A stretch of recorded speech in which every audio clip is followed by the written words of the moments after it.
everyone, I hope you guys are doing great. So today in this particular video, we are going to cover a frequently asked Verilog and System Verilog interview question. Myself Kittu Patel, and without further delay, let's start. So see, this is our first question. So here question is, what is Verilog and how is it different from your C and C++? So see, Verilog is nothing but an hardware descriptive language that is more focused on your hardware. So consider it like this, your Verilog language is more focused on your hardware, whereas your C or C++ is a software programming language that is more aligned to building some software operating system and all. Okay, so that's the difference between your Verilog and C or C++. Now these are the common difference which I have point out. So first one, we have Verilog describe parallel hardware operation. So what does it mean? So see, it is very simple. So suppose you have two initial block. Initial block was there in Verilog, in which you are writing some piece of code. So here in Verilog, if you have written two initial block, so that these two initial block will execute parallelly. So there is concurrent nature which was there in Verilog. Okay, so you can consider it like this. But in software language, you can see the sequential order execution. So that is the first difference. The another one we have, Verilog has timing construct such as hashtag delay. So what does it mean? So see, in Verilog, we have the legacy to use the timing delay, let's say hashtag 2 or hashtag 3. That was not supported in your any software programming language. After that, we have it has hardware specific data type like wire and range. So the data type which was available in your Verilog are more aligned to your hardware part, whereas in C or C++, the data type which we have are more aligned to a software part. Okay, I hope it is clear. Now after that, we have Verilog is used for simulation and synthesis.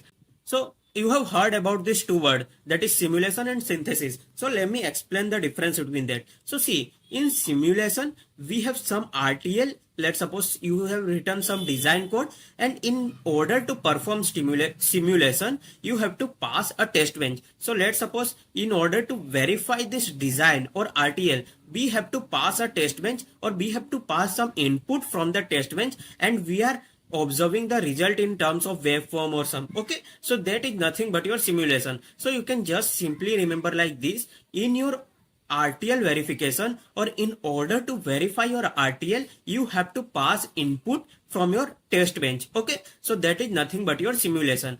And in synthesis, you have only design, and you are going to verify that design or RTL through some board.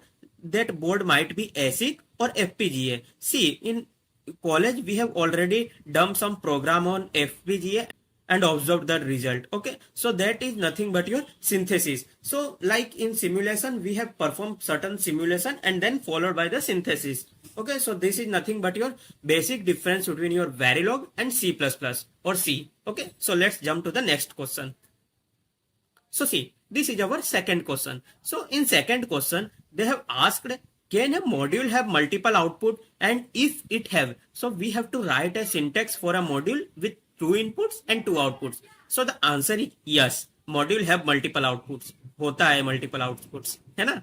So see, let's say we have multiple outputs in our module. Now see, this is the example where we have considered the multiple output and multiple input. So you can understand it like this. You can write n number of input and n number of output in your single module. Okay, so there is no any restriction between your input, output and your module.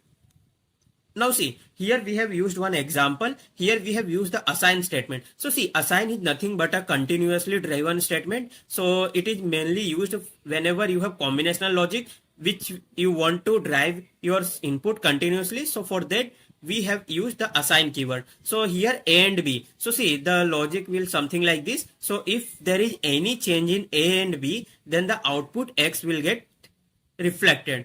So if there is any change in input A and B, we can able to observe the result in output. Okay. Now in next one, we have assigned Y is equal to A or B. So it netlist looks something like this. Y is equal to A or B. Okay. Circuit diagram ऐसे बनता है guys. Okay. Circuit diagram should look like this. Okay. Sorry for the diagram. Now see, Y is equal to A or B. Now let's jump to the next question. So see, in third we have what is the difference between range and wire. See guys, this is very important question. Like you can mark it as VVVVIP. Very important question. Okay. So see, what is the difference between your range and wire? So wire is nothing but it is used to represent your physical connection between your component that are continuously driven. So I have already explained this. I have already explained that. See, suppose let's say you have Y and here A and B. So see, here your Y should be wire because it is continuously driven. Whenever is there any change in your input A and B, so it's that change will got so that change get reflected in your output Y. So that is nothing but your continuously driven. So wire is used for the physical connection between your component that are continuously driven, whereas your range is used to hold the value but are not necessarily register. So range is nothing but when you want to hold some value, so in that case you can use range. So see, like in, let's suppose we have JK flip-flop. So in JK flip-flop at 0 0 condition, we have to hold the value. Okay. So for that condition or for that execution, we are using range. So mostly in combinational circuit, we are going to use wire, and in sequential circuit, we are going to use range. Okay. So just keep this in mind. Now your wire is continuous assignment, or you can say your wire are used in continuous assignment, that is your assign. Okay. And range is used in procedural assignment, that is your initial and always block. Okay. I hope it is clear. Now let's jump to the next question. Yeah. So the next one, we have explained the difference between case, case X and case Z. See, the difference is very simple but yet very important. Like it is frequently asked. You can, for this question also you can mark it as VVIP. Very important question. Now see, what is the difference between that? So your case require an exact match treating X and J literally. So your case require an exact match treating X and Z literally. So what does it mean? So suppose you have written some case, let's say 2 tick B 0 and let's say X. So in order to match the condition, we need 0 and X only to match that condition. Whereas in case Z, if you have something like this, tick 2B, 2 tick B, 0 Z, so that means Z will considered as an don't care condition. So if you have written case Z, so here if you are writing some condition inside case Z, so here your Z is considered or treated as an don't care condition. So you can write it either like this, 2 tick B 0 0 and 2 tick B 0 1. It match both 2 tick B 0 0 and 2 tick B 0 1.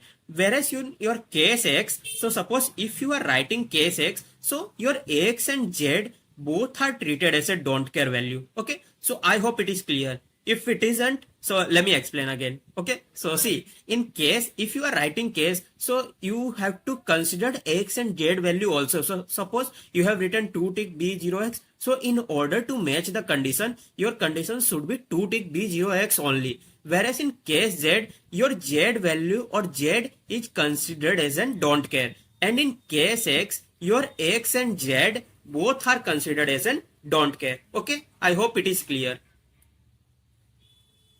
Now let's jump to the next one. So see, here we have to compare if and else statement and case statement, and when would you use each and when would you use each. So see, if else is nothing but when we have to implement a priority encoded logic, so there we are using if else statement. So if else statement is more aligned to priority, because here your if statement will get executed first and then your else statement will get executed. There is priority for your if statement. Okay. But in case statement, there is not any priority. So the execution of your command or statement is parallel in your case statement. Okay. So that is the basic difference between your if else and case. So you can mention it like this. Your if else statement is used for priority encoded logic where conditions are evaluated sequentially. Okay. So see, what does sequentially means? So first of all, your if statement will get executed,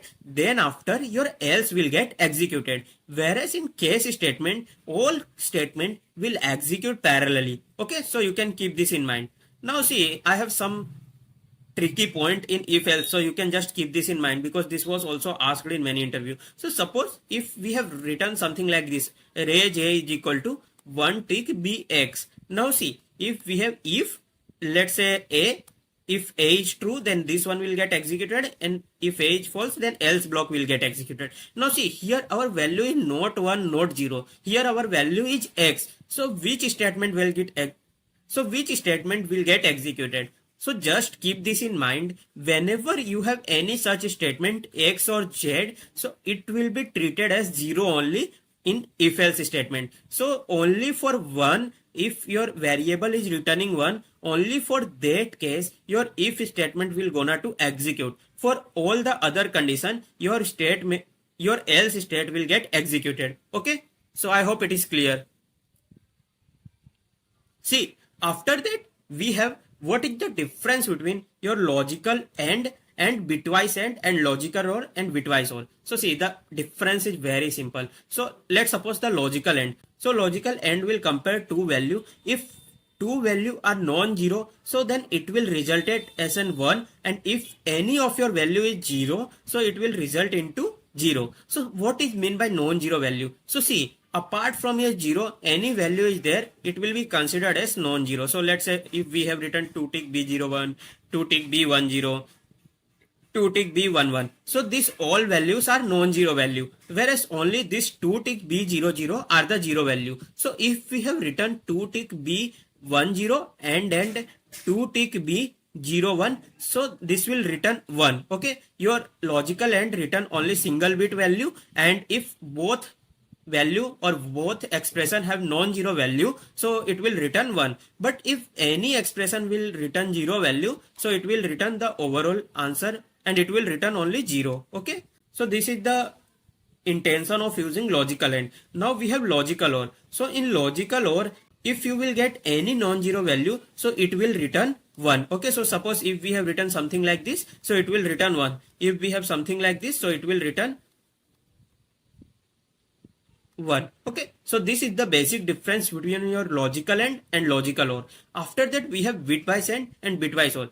Logical operation return only a single bit value, whereas your bitwise operator will result into a multi-bit result value. So how it will happen? So see, let's suppose we have 3 tick b0, let's say 0 1 0, and the another value we have 3 tick b0 1 1. So see, in bitwise AND it will compare each bit. So see, here AND operation will perform to your each bit. So here 0 1 will result into 0, 1 1 will result into 1, and 0 0 will result into 0. So this is your answer or expected output for your bitwise AND operation. Whereas for bitwise OR, if you have 0 1 0 and 0 1 1, so here OR operation will perform to your each bit. So 0 1 will result into 1, 1 1 will result into 1, and 0 0 will result into 0. Okay, so this is your expected output from your bitwise OR. So I hope the difference is clear. So in difference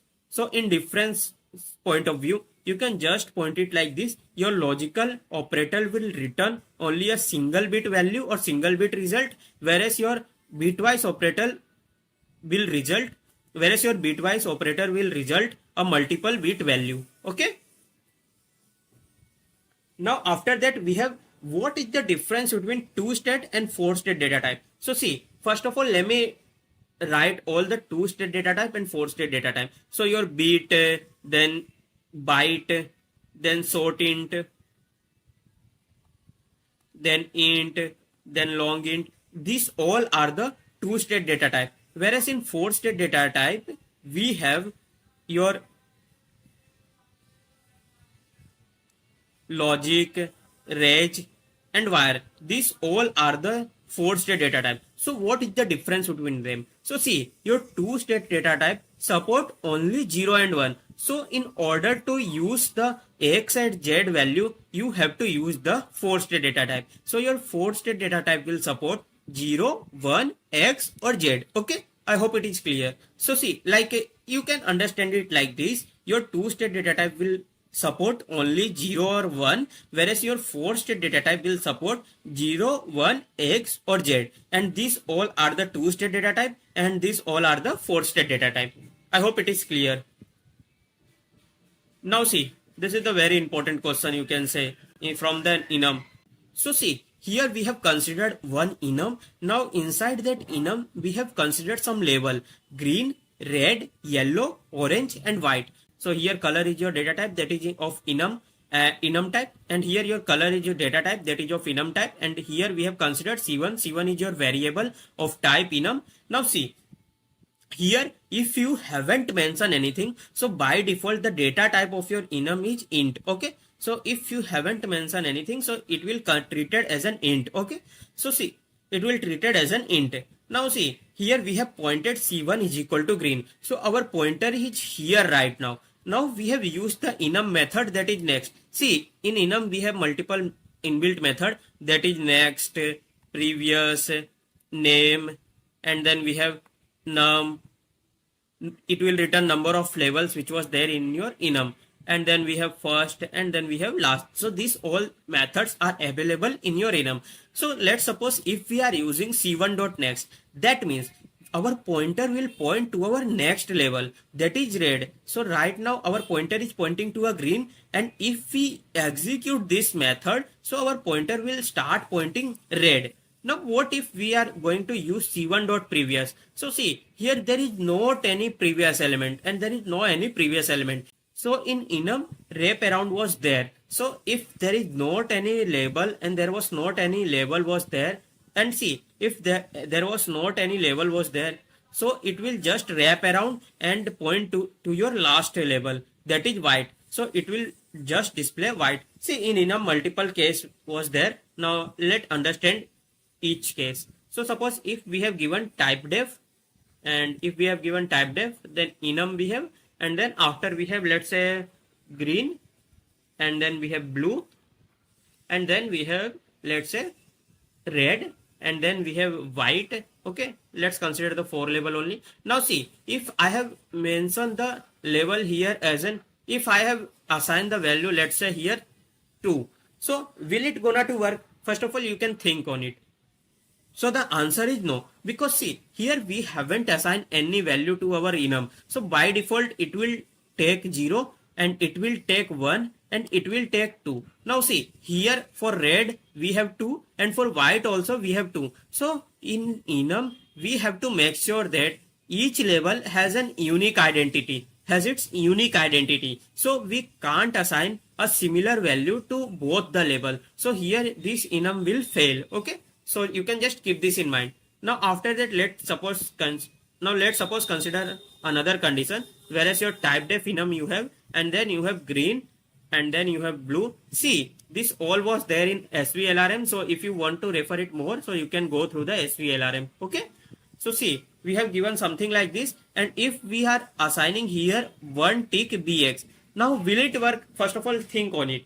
Will it work? Here we have done nothing, but we have just assigned blue is equal to 1 tick bx. Okay, so see, the answer is no, it will not work, because see, here the type of your enum, basically the assigned type of your enum by default is int, whereas int doesn't support x value. I have already discussed that. So in order to support x value, we have to use, or we have to pass some explicit data type, that is integer. So let's say we have passed integer. So integer is a 4-state data type that will support x. Now will it work? So see, answer is no, because here we have 1 tick bx, it will support, but after that we haven't assigned any value. So how can compiler get to know the red value? How can compiler get to know about the what is the value of red? See, here green have 0, now 1 tick bx, so x means unknown, so unknown value is there to your, now unknown value is there here. So after that red, how can compiler know that what is the value for red? So in order to execute this one, we have to assign some value to your red, that is, let's say 2. So now it will work. See, if you are not assigning any value to your next level, so see, if you are not assigning any value here, so it will not work, because how can your compiler will get to know that if it is 2, 3 or any value? Okay, so that's why it doesn't work. But if you assign some value, so it will work, but you have to make sure that your value should never be repeat. Okay, Now you can also use -1, -2. You can use any value as an index. Okay, so this is the basic of your enum. So you can just keep this in mind. Now after that, we have to explain each component of your. Now next we have explain each component of the layered architecture in System Verilog. See, this is very interesting thing. When you start writing test bench in System Verilog, so there is one layered architecture which you have to follow. Okay, in order to write your test bench. So first of all, in upper layer we have TV top. So in TV top you are going to write your test, which test you want to run, and also if you want to configure something, like if you want to set some interface and want to share some interface, so here you are going to write, and also you are going to connect your physical interface with your virtual interface here. Okay, so these three things we are going to write in TV top. Also you can generate your clock and reset all these things here in your TV top. After TV top, let me draw the architecture. Sorry for the drawing, guys. Yeah, after that we have test. So in test you are running a multiple sequence on their corresponding sequencer. So sequence is nothing but the transaction which you are generating, and sequencer is nothing but it acts as a mediator. This transfer or this transaction will share to your driver by a sequencer. So in sequence you can just keep this in mind. So in test we are running a sequence on their respective sequencer. Also in test we are building our environment. After test we have environment. Okay, so in environment we are configuring something. Let's say suppose if you have to configure your agent, like your agent is of active or passive type, so you can configure it here. And also like if you want to build your agent and want to make some connection in your agent, so here you can able to do it in your environment. After that environment we have agent. So see, agent is nothing but where you are building your driver, monitor and sequencer. Okay, so let's suppose this is your agent. So agent is of two type, active agent or passive agent. Active agent can build driver, monitor and sequencer, whereas your passive agent can build only monitor. In active agent we are driving the stimulus, and in passive agent we are just monitoring the stimulus. Okay, so let's suppose if you have active agent, so in active agent you are going to build your driver, monitor and sequencer. Okay, so this is the overall architecture you can say in System Verilog. See, the architecture was common in UVM also. So while writing the layered architecture you have to follow the same approach because it was common in UVM also. Okay, so you can get the idea of UVM from this itself. So this is the, you can say, overall architecture for your System Verilog test bench. Okay, now let's understand how our System Verilog test bench will work. So let's say first of all you have written some transaction class. So first of all you have to write some transaction class. So in transaction class we are defining our signal to rand or not. See, the signal which we want to randomize, so that signal we are defining as an rand, and the signal which we want randomize, which we don't want to randomize, so that signal we are not defining as an rand. So that is the role of your transaction class. Now in sequence class we are just randomizing the transaction which we have defined as an rand type. So from the sequence class we are defining the transaction. So in sequence class we are randomizing the transaction which we have defined in the trans class as an rand. Now after the sequence, now see, once sequence get generated, so we have to pass it to our sequencer. So inside the sequencer has FIFO. See, it was not there in System Verilog. So in System Verilog, if you are writing some generator class, then after generator class, you can directly pass it to a driver. But I am explaining you in point of UVM. So see, you can implement it in SV also. So in sequencer, we have two FIFO, that is request FIFO and response FIFO. So if sequence will get generated, so it will stored in request FIFO. Now the task of your driver is to collect the sequence or transaction from the request FIFO. So now the task of your driver is to collect the transaction from your request FIFO. So this is your driver, so it will collect the transaction from your request FIFO and just pass that transaction to your DUT. So let's say DUT is there, so it will pass the transaction to your DUT via interface. Okay, via interface, and interface is your virtual here, so that's why. Okay, So interface is your virtual here. So you are passing your transaction from your driver to your DUT via interface. Now after that we have monitor. So the task of your monitor is to sample the output or is to sample the signal from your DUT via interface. So the task of your monitor, you can simply write it like this. So the task of your monitor is to sample the signals from your DUT via interface. Now after sampling the signal, it converts the pin level activity to a transaction level activity. See the signals that interface, see the signal that monitor has received is in pin form. But now we have to convert it in transaction level. So here monitor will perform a pin level activity to a transaction level activity. After this, it will pass your signal or transaction to your scoreboard or some reference model to check whether your output which you are getting from your DUT is matching with your expected one or not. So here also you can write it as a checker. So it will pass to a checker. After that we have agent. In agent we are building our driver, monitor and sequencer.